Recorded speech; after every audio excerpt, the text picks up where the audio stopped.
ایک دفعہ ایک گھوڑا ایک گہرے گڑھے میں جا گرا اور زور زور سے آوازیں نکالنے لگا۔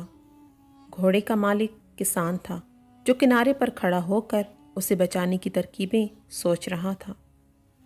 جب اسے کوئی طریقہ نہ سوجھا تو ہار مان کر اپنے دل کو تسلی دینے لگا کہ گھوڑا تو اب بوڑھا ہو چکا ہے، یہ اب میرے کسی کام کا بھی نہیں رہا، چلو اسے یوں ہی چھوڑ دیتے ہیں، اور گڑھے کو بھی کسی دن بند کرنا ہی پڑے گا، اس لیے اسے بچا کر بھی کوئی خاص فائدہ نہیں ہے۔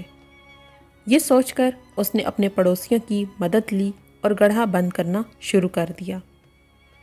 سب کے ہاتھ میں ایک ایک بیلچہ تھا جس سے وہ مٹی، بجری اور کوڑا کرکٹ گڑھے میں ڈال رہے تھے۔ گھوڑا اس صورتحال سے بہت پریشان ہوا۔ اس نے اور تیز آوازیں نکالنی شروع کر دیں، لیکن کچھ ہی لمحے بعد گھوڑا بالکل خاموش سا ہو گیا۔ جب کسان نے جھانکا تو وہ یہ دیکھ کر حیران رہ گیا کہ جب جب گھوڑے کے اوپر مٹی اور کچرا پھینکا جاتا تھا تب تب وہ اسے جھٹک کر اپنے جسم سے نیچے گرا دیتا ہے اور پھر گری ہوئی مٹی پر کھڑا ہو جاتا ہے۔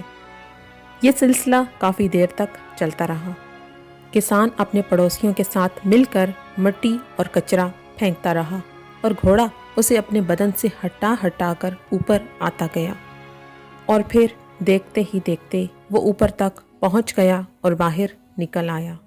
یہ منظر دیکھ کر کسان اور اس کے پڑوسی سکتے میں آ گئے۔ پیارے بہن بھائیوں، زندگی میں ہمارے ساتھ بھی ایسے واقعات رونما ہو سکتے ہیں کہ ہمارے اوپر کچرا اچھالا جائے، ہماری کردار کشی کی جائے، ہمارے دامن کو داغدار کیا جائے، لیکن گندگی کے اس گڑھے سے بچنے کا طریقہ یہ نہیں کہ ہم ان غلاظتوں کی تہہ میں دفن ہو کر رہ جائیں، بلکہ ہمیں ان بیکار چیزوں کا مقابلہ کرتے ہوئے اوپر کی جانب اور آگے کی سمت بڑھتے رہنا ہے۔ زندگی میں ہمیں جو بھی مشکلات پیش آتی ہیں وہ پتھروں کی طرح ہوتی ہیں، لیکن یہ ہماری عقل پر منحصر ہے کہ آیا ہم ہار مان کر ان کے نیچے دب جائیں یا ان کے اوپر چڑھ کر مشکل کے کنویں سے باہر نکل آنے کی ترکیب کریں۔ خاک ڈالنے والے خاک ڈالتے رہیں، لیکن پرعزم انسان اپنا راستہ کبھی نہیں بدلتا۔